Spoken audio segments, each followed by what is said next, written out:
সঙ্গীত জগতের প্রেক্ষাপটে আমূল বদল।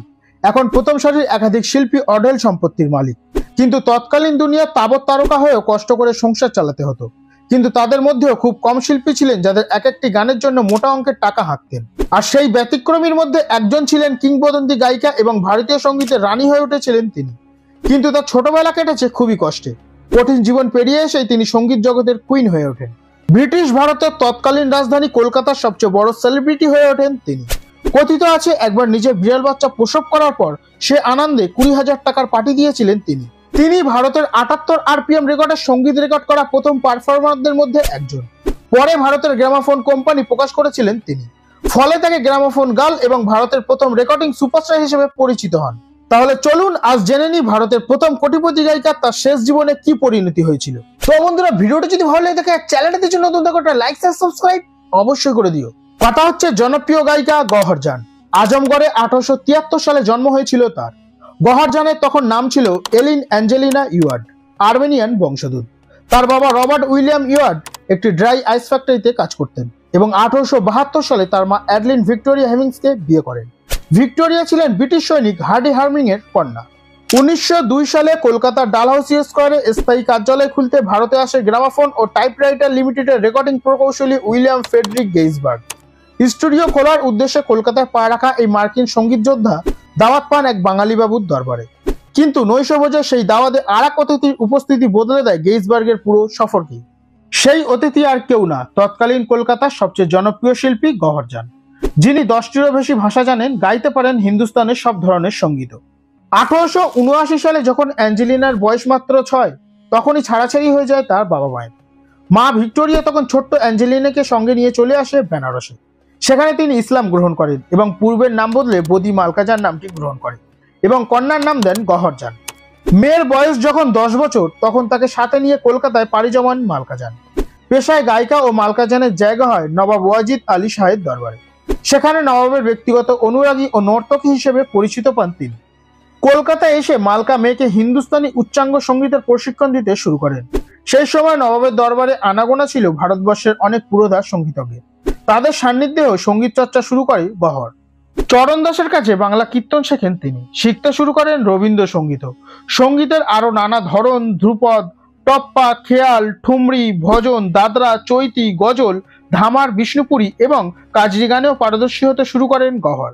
মা এবং পণ্ডিতদের সান্নিধ্যে গান ও নাচের পাশাপাশি বিভিন্ন ভাষাও শিখতে শুরু করেন গওহর। মাত্র 15 বছর বয়সে গানের আসরে অভিষেক ঘটে গওহরের। তার প্রথম পরিবেশনাতেই বিহারের দ্বারভাঙ্গা দরবারের কর্তারা এত মুগ্ধ হয় যে কদিন পরে দরবারের প্রধান সঙ্গীত ও নৃত্যশিল্পী হিসেবে নিযুক্ত করা হয় তাকে। ধীরে ধীরে রাজা এবং জমিদারের মেহফিলে জনপ্রিয় হয়ে উঠতে শুরু করে গওহর। বিশেষ করে ঠুমরি গাইতে গাইতে তার নৃত্য পরিবেশন খুবই জনপ্রিয় লাভ করে। ব্রিটিশ ভারতের তৎকালীন রাজধানী কলকাতার সবচেয়ে বড় সেলিব্রিটি হয়ে ওঠেন গওহর। এছাড়া ভারতবর্ষের স্টেট রাজসভাগুলি থেকে একের পর এক ডাক পেতে শুরু করেন তিনি।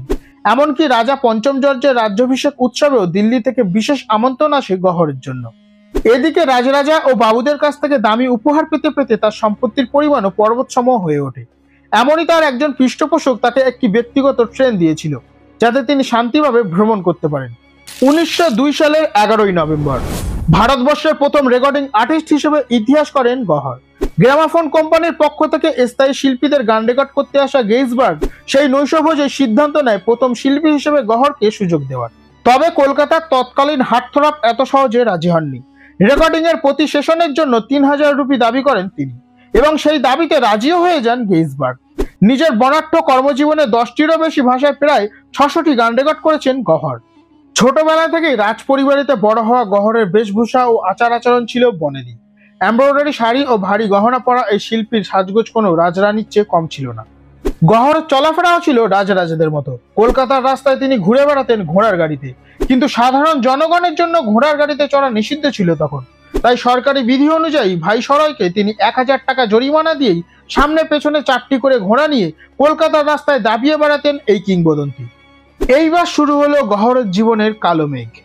কর্মজীবনে যশ খ্যাতির শিখরে থাকা গওহরের ব্যক্তিগত জীবন এত সুখের ছিল না। বেনারসে ছাগন রায় এবং নিমাই সেনের মতো বাবুদের সঙ্গে পর্দার আড়ালে প্রণয়ন হলেও কেউ তাকে স্ত্রী হিসেবে গ্রহণ করেনি। গুজরাটের বিখ্যাত অভিনেতা অমৃত কেশব নায়কের সঙ্গে বোম্বেতে সত্যিকার প্রেমের সম্পর্ক গড়ে উঠলেও কেশবের অকাল মৃত্যুতে সমাপ্তি ঘটে তারও। তার জীবনের সবচেয়ে বড় ভুল করে বসলো এইবার। একসময় ব্যক্তিগত সহকর্মী ও তবলচি সৈয়দ আব্বাসকে বিয়ে করেন গহর। গহরের চেয়েও বয়সে বেশ ছোট আব্বাস এই সম্পর্কে অপব্যবহার করে ভয়ানকভাবে। বিবাহ বহির্ভূত সম্পর্কে জড়িয়ে পড়া ও স্ত্রী সম্পত্তি দেদার নষ্ট করা আব্বাসের সঙ্গে সম্পর্ক ভাঙতে গিয়ে প্রায় সবকিছুই হারান গহর।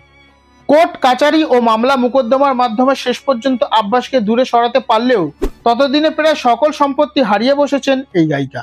সেই সময় মহীশূরের মহারাজা নলভাদে কৃষ্ণরাজা ওয়াদেয়ার গহরকে তার দরবারে সঙ্গীত শিল্পী হিসেবে আমন্ত্রণ জানান, কিন্তু ততদিনে লড়াই করার সমস্ত ইচ্ছাশক্তি হারিয়ে বসেছেন গহর।